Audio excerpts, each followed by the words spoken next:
It just looks like a motocross picture in this photo.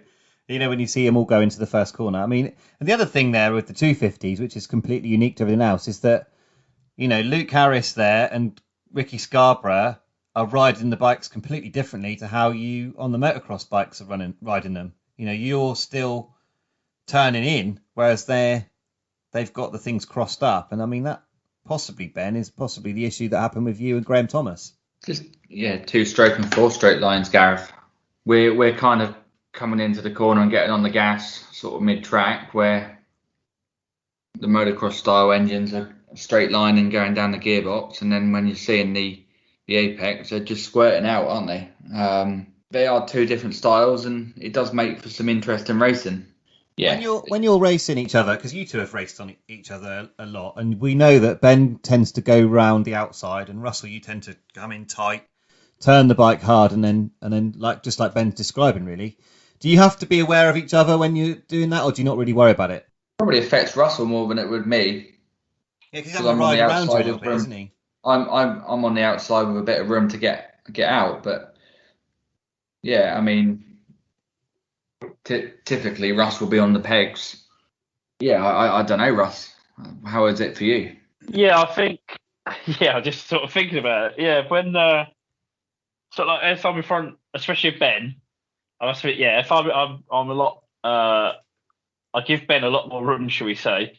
But I will sort of I go in like hard and fast, knock it down a couple of gears, like you say, get it almost come to a stop. Really, I think I could do being a bit faster in the corners, but almost come to a stop, get it turned, and sort of go again, sort of out towards the pegs. But I know if I'm racing with Ben, I do generally leave a good bike width or two along the pegs, because I know he will be there somewhere. But yeah, you've always got obviously you can't really hear them coming like you can like the 2-stroke motocross bike or the 4-stroke motocross bike. They're a lot louder.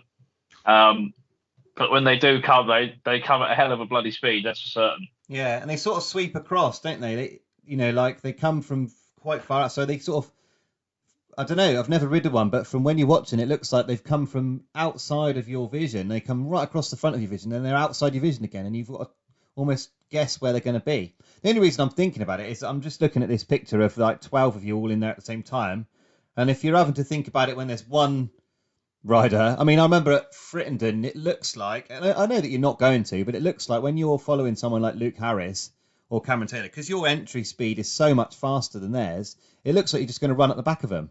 Obviously you don't, but I'm just looking at that picture and I'm thinking there's 2 or 3 there you could easily just run straight into. Yeah, if they're not that far out, it does feel like that sometimes. I do sort of step off the bike a bit, try and scrub a bit more speed. I think it always looks worse than the outside of the track, though. Yeah. It 110%. Yeah, I agree with you. It's, like you say, there's a couple of pictures there where it looks like I'm very close to Cameron, but in reality, I was never really that close. Yeah. It never felt like I was that close, that's for certain. And it'd happen more often if it was that, it doesn't often happen. They usually have some really good races with these sorts of races. I mean, Kai Ward and Tim Grigg had an absolute belter at Bantasia, and it was a very similar sort of thing. Yeah, that's right. And also, I know we've not quite got there yet, but Tim had a decent ride in the final with Ben Phillips as well at the Southern Centre. And yeah, I think because the styles are so different, I think it's certainly for me watching it, it's quite a good racing to watch, because you don't really know who's going to win, if you see what I'm saying. Because like at the Southern Centre, like I know we've not got there yet, but like even going into the last corner in the final, Tim went hammering into the corner and was actually at the inside of Ben.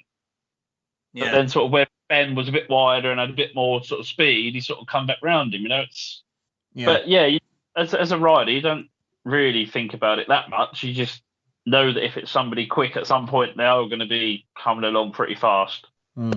Yeah, it's interesting. I mean, it does look, like I said, when you're watching, that's exactly what it looks. It looks like you're going to run at the back of someone. But I mean, you're right, Ben. It always looks worse from the outside. I mean, the sidecar racing, I've had things where people have run at the back of us, and run into us. And when you see passengers getting barged, I mean, yeah, it can hurt, but usually, especially on the speedway, it doesn't really. It's more annoying than anything.